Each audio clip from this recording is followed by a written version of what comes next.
A billionaire bought a young woman for $60 million because she looked exactly like his deceased wife. People whispered that she would become the billionaire's replacement wife. "I wish someone would buy me," Cynthia muttered. She was seated next to Sarah in the back area of a private, exclusive club, hidden from the public, accessible only to wealthy individuals with underground connections. Sarah turned her head toward Cynthia upon hearing her speak. In Cynthia's eyes, there was a clear hope that she would be one of those chosen. This evening, she had signed up for the bidding, longing to escape this line of work and help her family. Everyone there understood that what they were doing was illegal, yet they willingly participated for the sake of the people they loved. They had learned from a co-worker who had been bid on the previous week that her life had changed for the better after her buyer took her away. Since then, Cynthia had become more determined to enter the bidding, thinking it could be her chance for a lucky break. Sarah glanced around the club. It was a hidden spot where only the rich and powerful could enter with the right connections. Every week they held a special event to auction off young women who worked there. No one was forced, anyone who stepped onto that stage had signed herself up. The reason was simple: if a bidder chose them, whatever money got offered would be split so that the woman would receive 25%. Cynthia turned to Sarah. "So what's your reason for joining the auction tonight?" she asked. "Madam Mabel tried convincing you many times before, but this is the first time you agreed." Sarah bit her lower lip. "My mom got sick, and we also have a lot of debts. This is the only solution I could think of," she answered. Cynthia let out a sigh. "I hope we end up like Paula, remember her? She was so terrified when it was her turn, but her buyer turned out to be really generous. Apparently, she's being treated like a queen now. I hope the same thing happens to me." Sarah kept quiet. She didn't really care what happened to her afterward. From the start, she knew exactly what she was getting into. All that mattered was paying back the person most important to her, making sure her mother received the right treatment and was freed from debt. Sarah had been working as a waitress in this club for 3 months, and tonight she was taking the final drastic step. She had signed up to be one of the women offered for auction. Suddenly, Madam Mabel burst into the room. "All right, ladies, it's about to start," she announced with a flourish. She was the one in charge of all the women in the club, a flamboyant and caring boss whom Sarah respected. At Madam Mabel's words, Sarah and the others stood up, dressed in revealing outfits sure to entice any wealthy buyer. Everyone felt nervous. It wasn't a secret that these wealthy men spent ridiculous amounts of money purely for pleasure. Most of them were already married but wanted a mistress for themselves. Madam Mabel led over to Sarah and grinned. "At last, Sarah, you finally agreed. I'm sure the men will fight over you because of your looks. Maybe I'll get richer overnight." Then Madam Mabel gave a boisterous laugh. "Last week's highest bid was $5 million, quite huge actually. I bet you'll surpass that with no problem." Sarah forced a small, uneasy smile and noticed how some of the other women shot daggers at her with their eyes. She let out a breath, choosing not to respond. The program began, and all the women waited backstage. Sarah was the 5th to be showcased that night. From where they stood, they could hear the bids being called out for the first woman. The echo of men flaunting their wealth made Sarah swallow hard. She lowered her gaze, silently praying she would end up with someone who wasn't cruel. She was ready to do whatever it took so her mother could get the treatment she needed and so all debts would be paid off. Sarah was lost in thought when they announced that the 4th woman's bidding had ended. A bouncer signaled for Sarah to step forward. Nervously, she walked onto the stage. Bright lights hit her, and for a moment, there was complete silence from the men.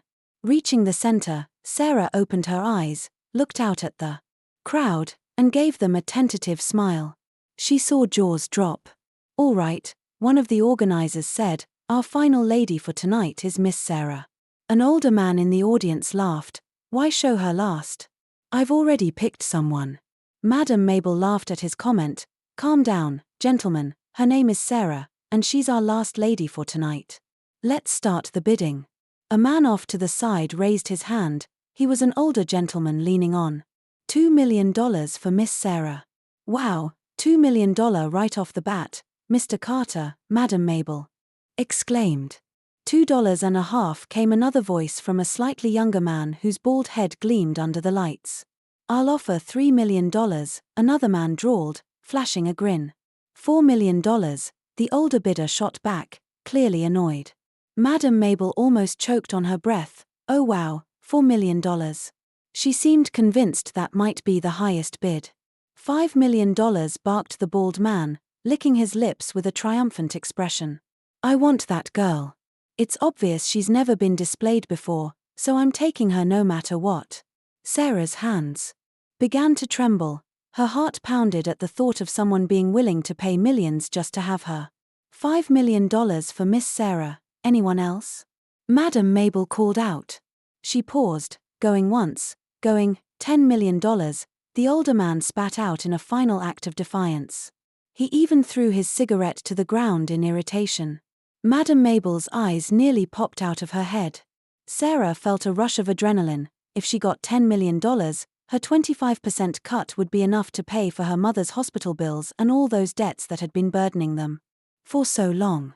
$10 million, Madam Mabel repeated, scanning the room. Any more bidders? Nobody else seemed to move. Sarah glanced at the bald man who sat back down in defeat, quietly fuming. All right then, Madam Mabel began to say, $10 million, $60 million, another voice rang out, slicing through the silence. Everyone froze, turning in the direction of that voice. The older bidder stared, unable to comprehend what he had just heard. Sarah's jaw dropped. $60 million for someone like her? She couldn't believe it. Madam Mabel spluttered, $60 million? Who said that? She and everyone else craned their necks toward the far side of the room. A tall man, partially cloaked in the shadows, gave a low, sarcastic laugh. He stepped into a sliver of light, then locked eyes with Sarah. He did not glance away. $60 million, he repeated. He set his glass on the table and pointed in Sarah's direction. Bring that girl to me. That was all he said before leaving. A cluster of men dressed in black, clearly his bodyguards, followed him out. Madam Mabel looked like she was about to faint. $60 million, she gasped, and then fixed her eyes on Sarah. Your beauty must be beyond compare, dear. Sarah's pulse raced. What on earth did that man plan to do with her now that he had spent such a fortune? Any challenges to $60 million? Madam Mabel asked, but the men stayed silent, and the older bidder sank into his seat. Madam Mabel gave a rousing clap. All right, Mr. Hayes will have Miss Sarah. A bouncer came up to escort Sarah off the stage. Madam Mabel approached with a huge grin. I'm so happy for you, dear. Mr. Daniel Hitler is one of our longtime patrons. He's always come here to drink, but has never participated in the bidding before until now, and he made an offer of $60 million. This is truly an amazing night. Sarah could barely breathe, still thinking about that enormous sum. She let herself be led outside, mind buzzing with both awe and dread.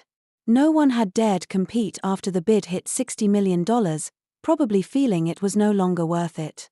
Outside, they led her to a sleek black car. One of the men opened the door to the back seat, glancing at Sarah impatiently. Get in. Sarah turned to Madam Mabel, feeling her heart pound. Madam Mabel nodded encouragingly and patted Sarah's shoulder. Don't worry, Mr. Hayes isn't a bad man. Sarah impulsively hugged Madam Mabel. The older woman froze in surprise. Sarah managed to smile.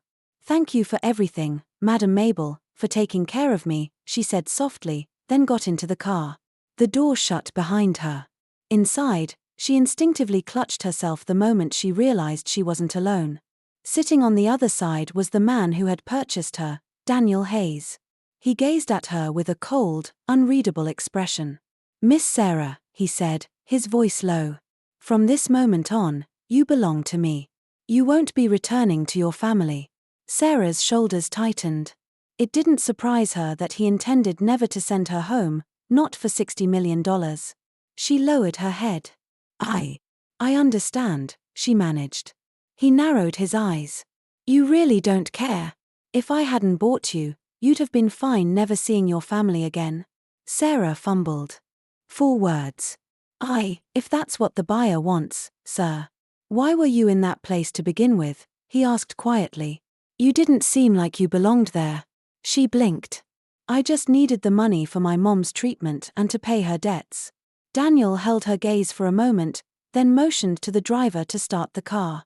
After that, he turned away, saying nothing more. Sarah thought about the contract she'd signed with Madame Mabel, ensuring she'd receive her share of the $60 million.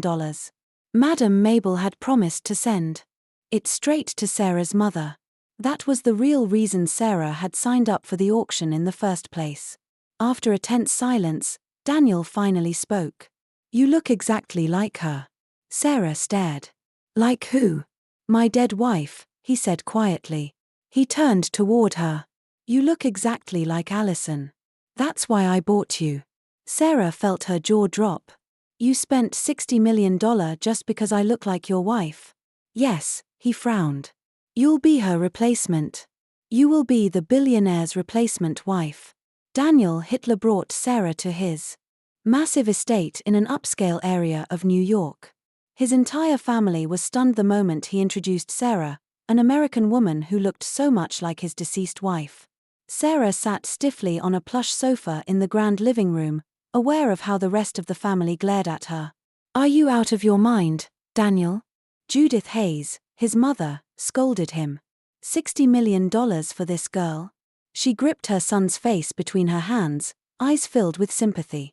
Son, you must move on. Allison is gone. Your wife has passed away. You don't have to spend that kind of money for a lookalike. No one can ever replace her. His younger sister, Rachel Hayes, nodded in agreement. Big brother, we know you're still hurting. We all loved Allison too, but this is crazy. You're not respecting her memory by buying someone who just happens to look like her. Daniel's jaw clenched. He glanced at Sarah, who couldn't help but look uncomfortable. She had nothing to do with his wife's death. She was only here because he had paid to bring her home. He turned to his mother and sister. It's my money, and it's for my children, he said coolly. Your children?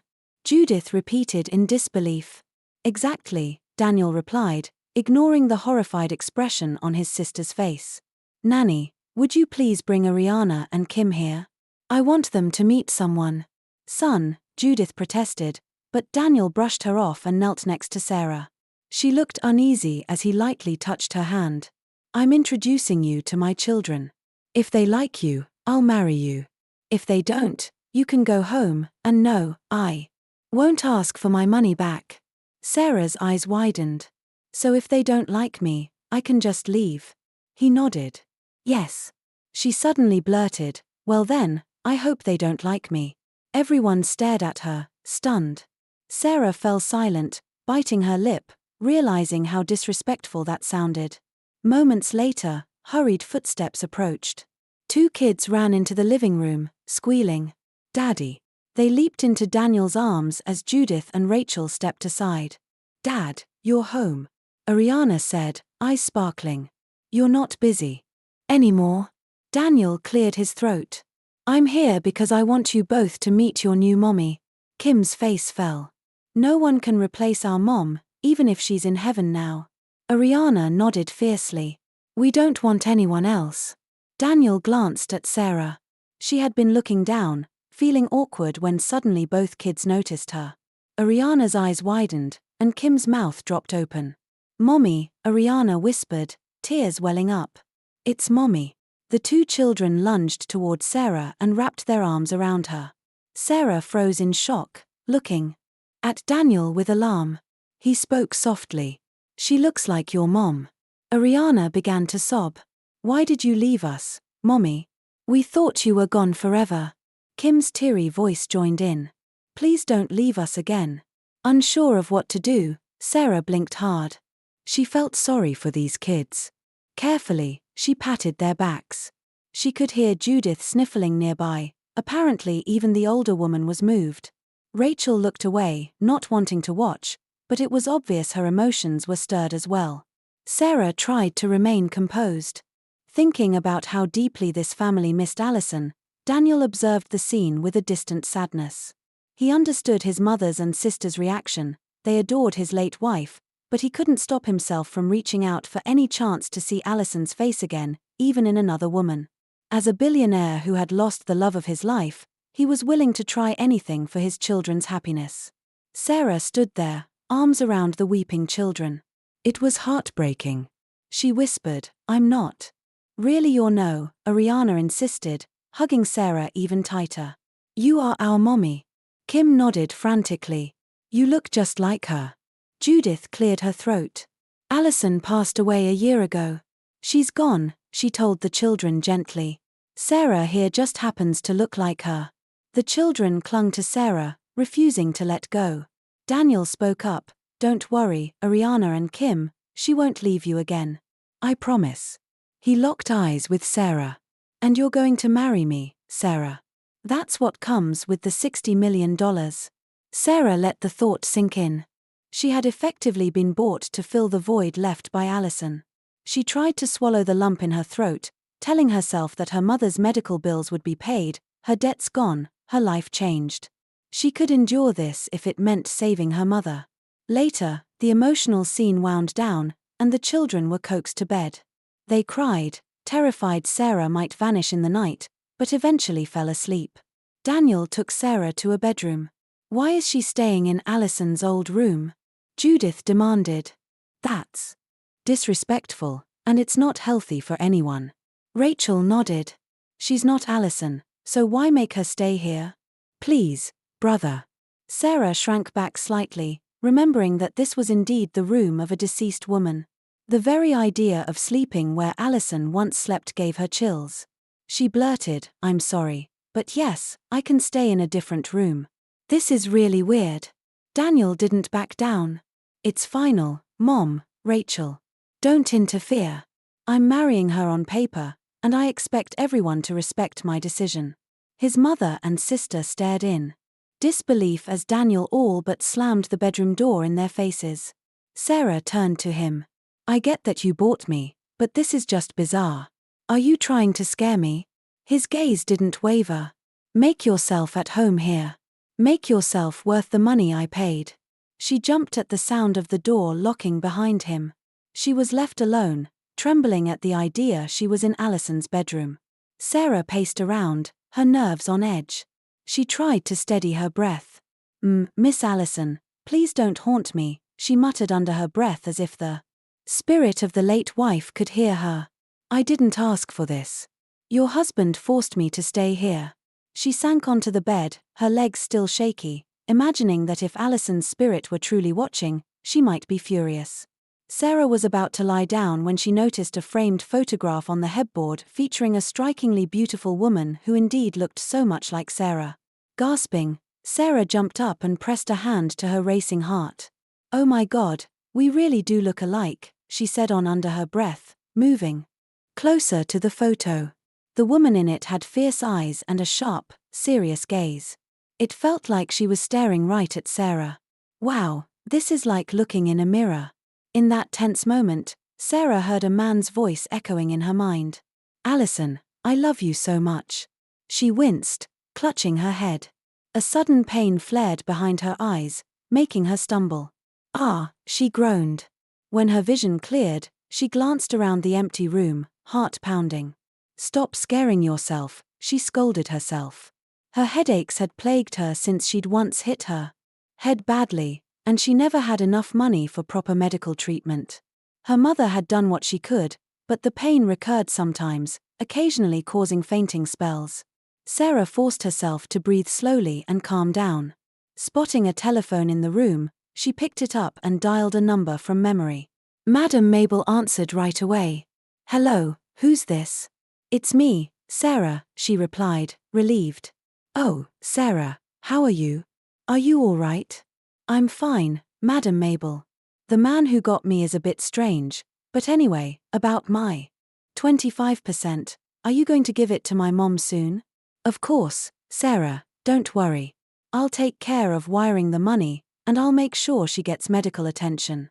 "I know how much you need this," Madam Mabel promised.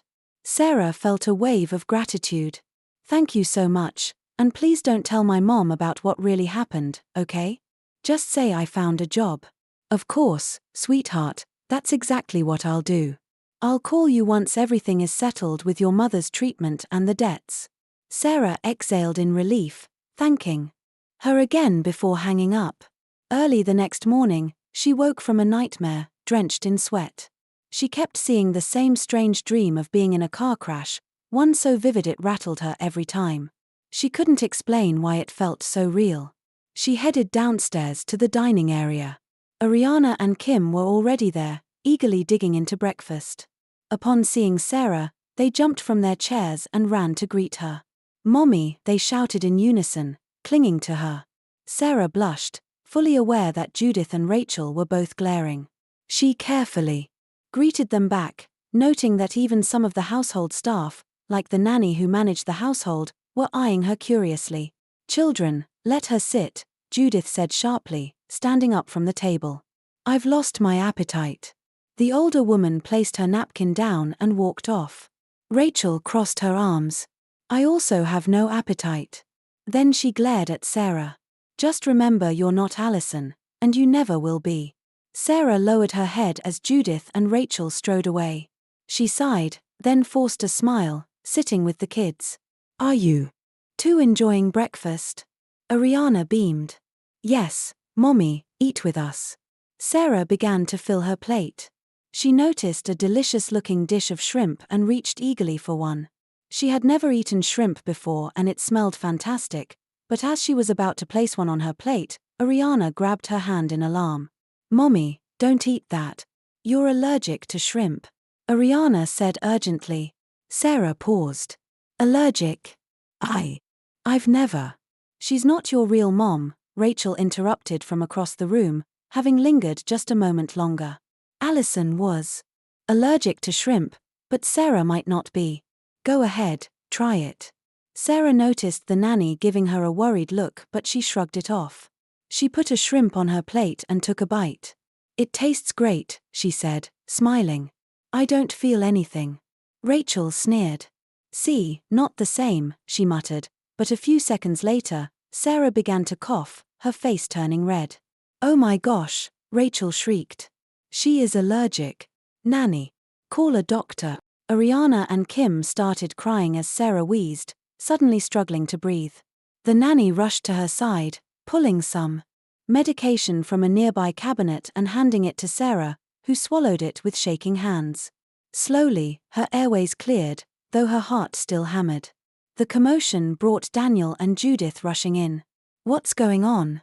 Judith asked, eyes darting around. "Why are my grandchildren crying?" Rachel turned to them. "She's allergic," she explained, pointing at Sarah. Daniel's expression grew intense. "Are you okay?" he asked Sarah, going straight to her side. She took a few deep breaths, nodding. "Yes, thanks to the medicine." "She really does have the same allergy," Daniel murmured.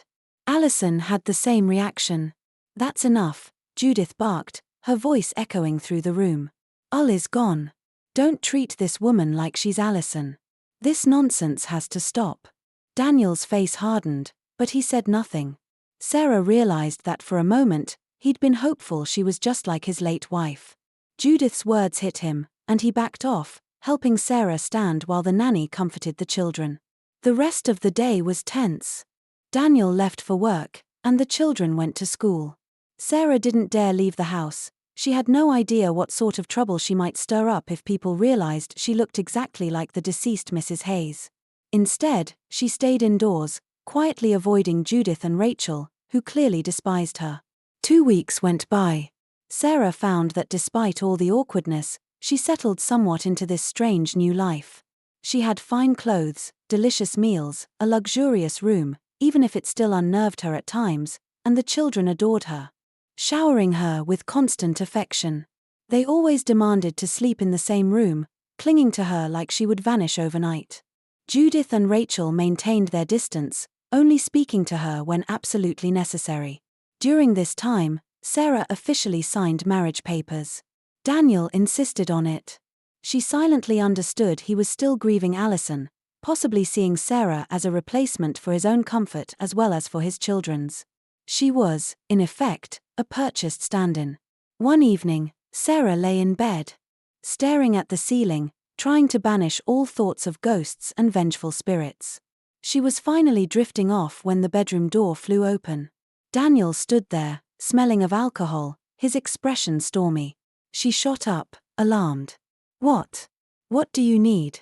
He shut the door, stepping closer, voice slurring slightly. I want to sleep next to you. I miss you. She realized he was drunk. He stumbled forward, wrapping his arms around her. Allison, he whispered. I miss you so much. I still wish you were alive. Sarah stiffened, but his shoulders began to shake. He was crying. The sight of a powerful man so broken tugged at her heart, and she hesitantly raised her hand to pat his back. He clung to her like a lifeline, sobbing into her shoulder. She allowed him to hold her. After all, he had paid for the right, and she also pitied him. That night, they ended up lying together in the same bed. Daniel slept heavily, face buried in her hair, tears still staining his cheeks. Sarah hardly slept at all, her mind swirling with confusion about how she fit into this family. In the following days, she pretended nothing had happened, and Daniel didn't mention it either. Yet part of her couldn't help but wonder if his embrace that night held more meaning than he would ever admit. Sarah tried to put her focus on the children. Every morning, she helped prepare their breakfast before they left for school. The routine brought her a strange sense of normalcy, as if she truly belonged in this household, though she never forgot the real reason she was here. She was the billionaire's replacement wife. She helped prepare their school uniforms, styled their hair, and packed their lunchboxes. Judith no longer protested what Sarah did, and neither did Rachel, because Sarah wasn't causing any trouble. In fact, the children loved her efforts, so Judith and Rachel just let her continue. Sarah was reading a book on the bed when she noticed Daniel at the doorway again. She swallowed hard, worried he might be drunk, even though it was midday. Is there something you need? Sarah asked. May I come in? She set aside her book and sat up straight on the bed. You're drunk again. I'm not, Daniel replied, entering the room anyway. But I wanted to ask you something.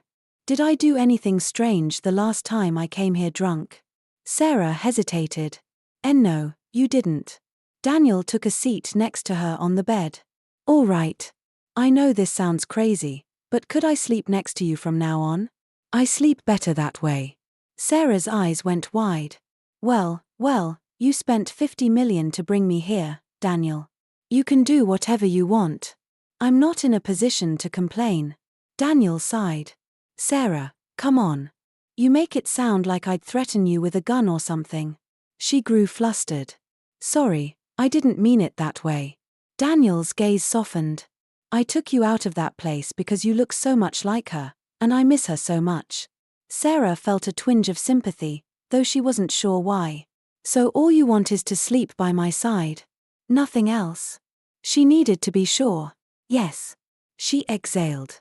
All right then, we can share the bed tonight. Even though Sarah agreed to let Daniel sleep beside her, she was nervous. This time he wasn't drunk. What if his intentions changed? She silently prayed he really did only want to sleep. She hoped his late wife wouldn't appear to her in some vengeful nightmare. Mommy, are you all right? Asked Ariana that evening, noticing how cold Sarah's hands were. Both kids were gathered around Sarah in the living room, asking for help with their homework. Your hands are freezing, Mommy, Ariana said. Are you scared of something? You said you'd help us with our assignments. Sarah blinked and shook her head, forcing a smile. I'm fine. Let's keep working, sorry. Kim eyed her knowingly. You're nervous because Dad's going to sleep next to you, right? Sarah's eyes went huge. How did you know? Kim grinned. Dad told us we couldn't sleep with you tonight because he'd be the one beside you. Sarah flushed bright red. Ariana piped up, Mommy, it's okay. Daddy's been missing our real mom a lot. Even though you just look like her, it makes us happy to have you here, taking care of us. It's like we have a mommy again. Sarah felt her heart melt. You're calling me by my real name now, not just Mom, she murmured. Kim and Ariana both hugged her tight. We love you, Mommy Sarah. Sarah smiled, tears threatening to fall. I love you both too. That night, Daniel was in Sarah's bedroom before she arrived, waiting quietly.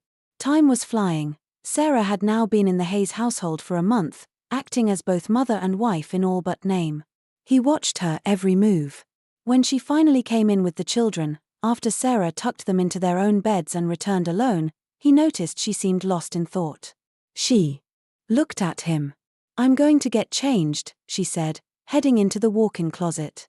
Daniel nodded, his gaze drifting around the room. He couldn't stop thinking about his late wife, Agatha. He still couldn't accept that she was gone, that an accident had claimed her life exactly a year ago. She had been driving alone to visit her parents' graves when her car spun out of control. She didn't survive. Then he found Sarah, who looked exactly like Agatha. He wanted desperately to unravel the mystery. This resemblance felt almost impossible. He phoned a private investigator, determined to recheck the accident details. When the closet door remained shut, he stepped across the room to answer the telephone. It was ringing, and Sarah wasn't there to pick it up. "Hello," Daniel said. A woman's shaky voice answered. "Sarah, is that you, child? I know what you did. I'm not angry, you did this for my sake, but you have to listen to me, please. Leave that house. You're not safe there." Daniel's brow furrowed. "Who are you? Where's Sarah? Why would she be in danger here?" A click ended the call. Daniel replaced the phone just as Sarah emerged from the closet. She looked uncomfortable in her short nightgown. "Sorry," Sarah said, trying to tug the hem down. "I don't have any pajamas left." Daniel stared at her. "It's all right." His gaze flickered to her bare arms. "Let's just lie down." Sarah swallowed, nodding. "Sure." They lay side by side. Sarah's breath came shallow, anxious about how close he might get, but Daniel merely wrapped one arm around her waist and tucked his face against her neck. Daniel," Sarah whispered. "I'm ready to sleep." He didn't reply, just kept holding her. Sarah sensed his tension. After a while, he sighed and withdrew his arm so she could rest more comfortably. She drifted off after nearly 3 hours while Daniel pretended to sleep beside her. Once he was certain Sarah was deeply asleep, he leaned over. He needed to see something on her back. A memory seared through his mind. Agatha had a heart-shaped birthmark on the right side of her shoulder blade. If Sarah didn't have that same mark, he would finally accept that Agatha was truly gone and end this madness. Carefully, he nudged down the nightgown strap on Sarah's shoulder, lowering it just enough to see. His heart pounded when he spotted the distinct heart-shaped mark. He almost reeled away. There it was, exactly like Agatha's. Daniel got up, his head spinning. "Who are you really, Sarah?" he muttered under his breath, "and what does all of this mean?" He left the room and immediately called James, the investigator he trusted. The phone rang once before. James answered. "Mr. Hayes," James said. "It's late. Everything okay?" Daniel spoke in a rush. "I need your help, James. Investigate the car accident from a year ago again. I think my wife's fate might not be what we thought. I'm starting to believe she could still be alive." Early the next morning, Daniel stayed at the house, keeping an even closer eye on Sarah and noting every detail. Sarah seemed cheerful and devoted to his children, guiding them with their morning routine. The kids, Ariana and Kim, thrived under her care. Even so, Daniel refused to let Sarah leave the property, worried someone might try to harm her or that she might vanish. Rachel spotted him staring from the living room. She made her way over and arched a brow. "Big brother, are you falling for that woman? She's not Agatha." Daniel's face hardened. "She's worth every penny I spent.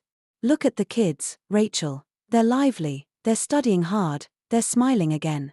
She brought back their spark. I just want them to stay happy." Rachel sighed. "She's a total stranger, though, not our Agatha. You're really falling for her?" "Believe whatever you want," Daniel replied flatly. "If you and Mom aren't happy with my decisions, no one's forcing you to stay here. I'm done grieving." Rachel looked stunned. "I can't believe you." Then she turned and stormed off. Daniel stood and walked to the dining room where Sarah was finishing up some sandwiches for the children. She wore a bright smile while Ariana and Kim fluttered around her. These are so yummy, Miss Sarah, Ariana said. My classmate asked if she could try one. Sarah laughed gently. All right, I'll make plenty so there's enough for everyone. No way, it's only for us, the two children teased in unison, giggling. Their own moms can make them sandwiches. Daniel cleared his throat. Morning. All three turned. Oh, Daniel, Sarah said. Would you like some breakfast? Come eat with us. He stepped closer. I'd like that. He brushed arms with Sarah, and she flinched at the brief contact. They stared at each other, and Daniel murmured, Eat with me, and by the way, I have somewhere to go today. Could you help me pick out what to wear and maybe pack me a sandwich too? Sarah nodded. Of course. After breakfast, Sarah took Daniel to his bedroom and selected an outfit, also preparing a small meal to go. She seemed lost in thought as she adjusted his necktie. What's on your mind? Daniel asked. Sarah paused mid-tie. I haven't been able to talk to my mom, she admitted quietly. The landlines here aren't working, and I don't have a cell phone. I worry about how she's doing. Daniel's gaze flickered with concern. Your mother's condition should be fine by now. Where does she live? Maybe you could send her a letter or gifts if you want. Sarah's eyes lit up. Really? That would be wonderful. Just tell me what you want to give her. I'll arrange everything. Sarah finished his tie, stepped back, and handed him a sealed envelope. Here's a letter for her. Please don't read it. It's personal. It explains the gifts I'd like you to send too. Daniel accepted the envelope. I won't open it. Sarah hesitated, then stood on her tiptoes to plant a quick kiss on his cheek. She immediately blushed and bit her lip, embarrassed. That's a thank you kiss, so don't overthink it. Daniel's heart thumped. I want to thank you too, he murmured. Then he pulled her against him by the waist and pressed his lips to hers in a swift, intense kiss. Sarah's eyes went wide, unable to move or think. When Daniel finally drew back, she was in a daze, her heart hammering so hard she thought it might burst. Sarah, he said softly. I'll be gone. For a few days on business. Stay here, all right? Keep the children safe.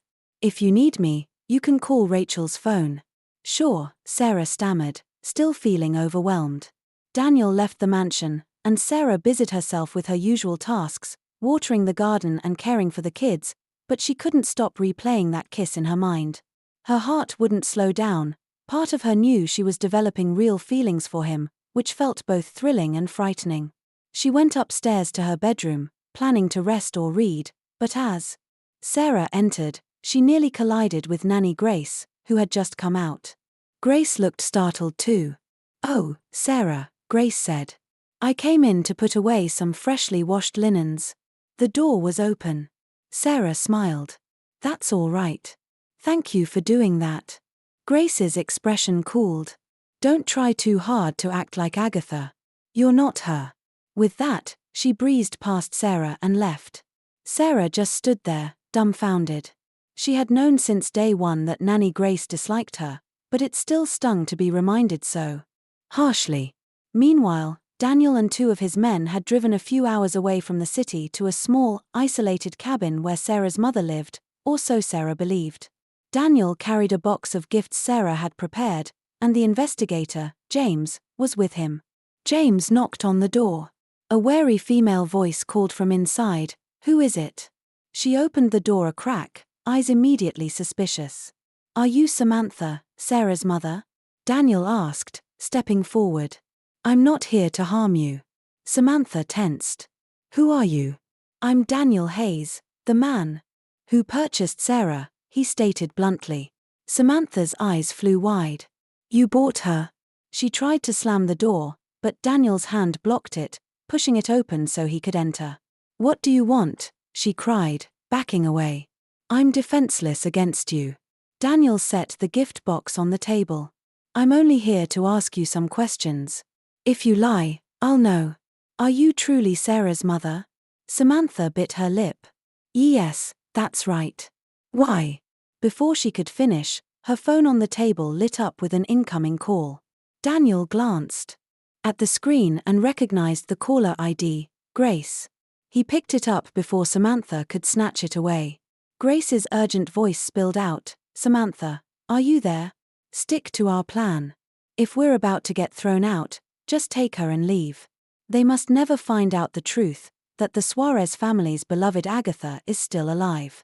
We're so close now, and if Sarah starts remembering anything, they might be happy again.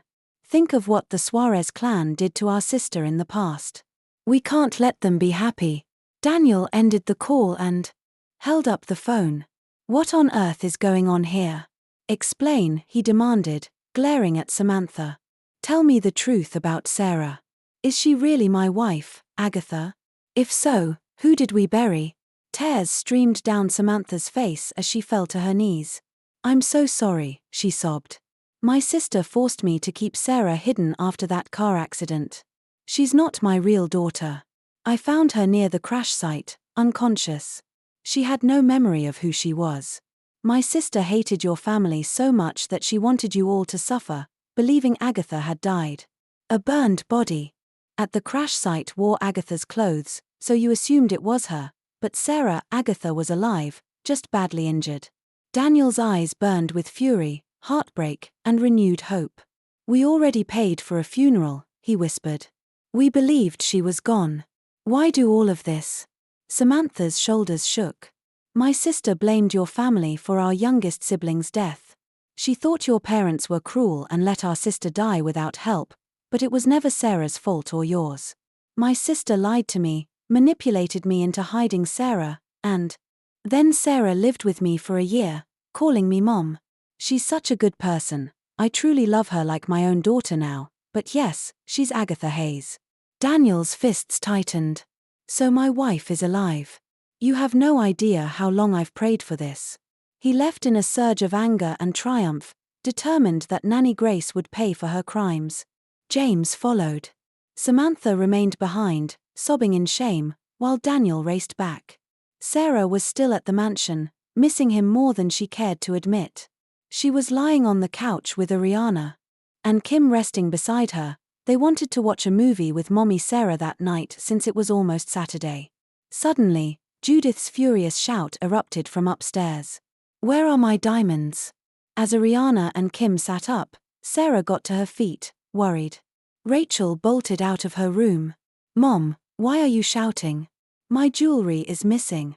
Judith yelled. I'm sure someone here stole it. Nanny Grace hurried up the stairs, looking alarmed. Mom, Judith, what's going on? My diamond necklaces and rings are gone. Gather all the household staff.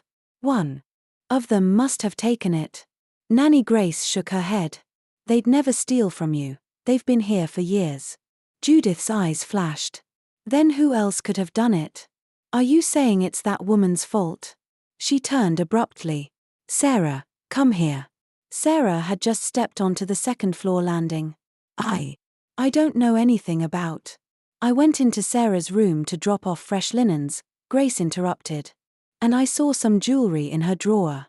I didn't think much of it at first, but now.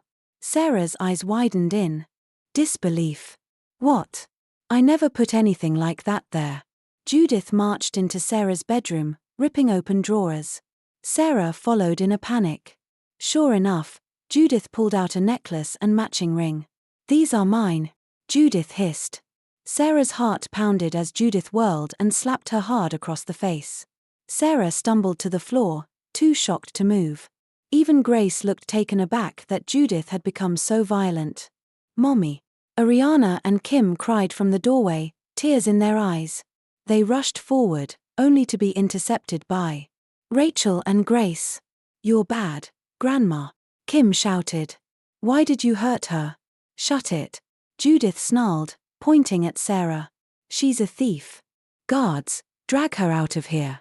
I don't want her in this house another second. Sarah staggered to her feet, hand pressed to her aching cheek. I didn't steal anything. There's a CCTV system in the house, right? It would show I didn't take. I said out. Judith yelled. You're lucky I don't call the police. You'll never be worthy of my son. Now leave. One of the security guards grabbed Sarah by the arm, pulling her toward the stairs. Ariana and Kim screamed, Mommy, as Rachel and Grace held them back. Sarah's chest felt painfully tight, and she blinked away tears. She suspected someone had planted the jewelry to frame her, but she couldn't prove it. She glared at Grace, who stared back with a strangely smug expression. Sarah gave a bitter half-smile. "Good luck living with a snake in your midst," she muttered under her breath, letting the guard shove her out of the mansion. The moment Sarah was on the sidewalk outside, thunder rumbled overhead. Night had fallen, and it looked like a storm was rolling in. She had no suitcase, no clothes, nothing. She had nowhere to go except back to the adoptive mother she knew as Samantha. Sarah began walking, the pain in her head flaring up again. "Not now," she groaned. "Please not now." It was happening more often. She pressed a hand to her temple. Strange images flashed across her mind. She was so dizzy that she had to pause every few steps. The rain poured down, soaking her in minutes. "This is insane," Sarah whispered. Tears mixing with the downpour. She saw headlights approaching and was struck by a sudden memory of a car crash, a truck plowing into a smaller vehicle, a fiery explosion. "No, no, no," Sarah gasped, eyes going dark. She fainted, collapsing onto the wet pavement. It felt like she was caught in a long, surreal dream. She saw joyful memories, a man and a woman feeding each other cake at a park, their 2 children running around them. The woman's voice echoed, "I love you so much." The man answered, "I love you too. I'll never leave. You. You and our children are my world." When Sarah's eyes flew open, she was lying in a hospital bed, and 4 tube taped to her arm. Samantha was there, sitting beside her, tears falling freely. "Mom," Sarah murmured. "Are you okay now? Why are you crying?" Samantha couldn't speak because at that moment, the door opened. A doctor walked in, followed by Daniel. Sarah's heart pounded at the sight of him. "Why are you here?" she demanded, still upset. "If you came just to call me Agatha again, you're wasting your time. I'm not your dead wife. Your mom threw me out over some stupid diamonds." Daniel approached, clearly anguished. "Sarah. Agatha." Sarah rolled her eyes. "Stop calling me by that name. Go dig up your wife if you miss her so much. Leave me alone." Samantha reached for Sarah's hand, which felt cold as ice. "Please calm down, Sarah. Your real name isn't Sarah, and..." Sarah stared. "What are you talking about?" Samantha's voice shook. "You are Agatha Hayes, Daniel's wife. You have 2 children together." Sarah felt a hollow ache in her chest. She glanced at Daniel, who looked as if he might collapse. I'm not your wife," she insisted. "Agatha is dead." Samantha's tears flowed. "I'm sorry I lied to you. You have amnesia, dear. The crash was real, but you survived. My sister made me hide you. Please forgive me." Daniel knelt beside the bed, eyes flooded with relief. "I always hoped you were alive," he whispered. "I missed you so badly. I love you. Please come back to me." The doctor interjected gently, "Let's not overwhelm her. She's been through a lot, and her memory loss is severe. We need to help her process all these revelations slowly." Daniel simply held Sarah's hand and refused to let go. Sarah's thoughts spun. She remembered those dreams, those fleeting images of a man and 2 children. Were they real memories of her family? In the days that followed, the household staff discovered that Grace had tried to flee. The police caught her, and she finally confessed to switching Agatha's clothes onto another passenger's body at the crash site, an innocent person who had been burned beyond recognition. Judith and Rachel were horrified by what Grace had done. Samantha, who had also conspired to hide Sarah, escaped jail time only because Sarah herself asked for leniency. Samantha left town, too guilt-ridden to stay close by. With proper medical help and therapy, Sarah gradually recovered her memories. She learned she truly was Agatha Hayes. The funeral from a year ago had buried the remains of someone else. The truth felt both devastating and miraculous. She had been separated from her husband and children for so long, yet somehow fate had drawn them back together. A few months later, Agatha Hayes, once known as Sarah, was fully reunited with her family. She remembered nearly everything now. The man who had bought her at a shady club for $60 million turned out to be her own husband, desperate to have her image back in his life. Their children, Ariana and Kim, were overjoyed to discover their mom was alive. One afternoon, Agatha lounged by the backyard pool with Daniel, watching the kids splash around. He put his arm around her shoulder and asked, "What do you think about moving overseas?" "I'm serious about leaving this place for good." Agatha turned to him. "Moving abroad? Will your family be okay with that?" Daniel nodded, holding her close. "They'll understand. I can't bear the thought of losing you again. I'll do anything to protect you." She cupped his cheek, her eyes shining. "Wherever you go, I'll follow. I won't leave you or the children again." Daniel's lips curved into a smile. "I love you." "I love you too," Agatha whispered, and he kissed her softly. They began the process of obtaining the documents they needed to relocate, a plan that took months. By that time, Agatha felt confident she had made up for the year lost to amnesia. She was ready to start anew with Daniel and the kids, far from all the tragedy and misunderstandings. On the day of their flight, Rachel and Judith escorted them to the airport. Rachel's eyes were misty as she hugged Agatha. "I'll miss you, sis. I'm so glad you're back in our lives." Judith hugged Agatha too, ashamed of her past cruelty. "I'm sorry, dear. I was so harsh to you. Please forgive me." Agatha gave a forgiving smile. "You didn't know. Let's leave the past go, okay? I'm not angry." Ariana and Kim both called out tearful goodbyes to their aunt and grandmother. Then, across the terminal, Agatha spotted a familiar face. Samantha stood at a distance, waving quietly. Agatha waved back, tears in her eyes. "Take care, honey," Samantha called softly, pressing a hand to her heart. "I love you." Agatha smiled, blowing her a gentle kiss, then turned away to follow Daniel and the children toward their gate. At last, she was leaving everything else behind and starting a new life as the real Agatha Hayes, with her husband and children by her side. The end.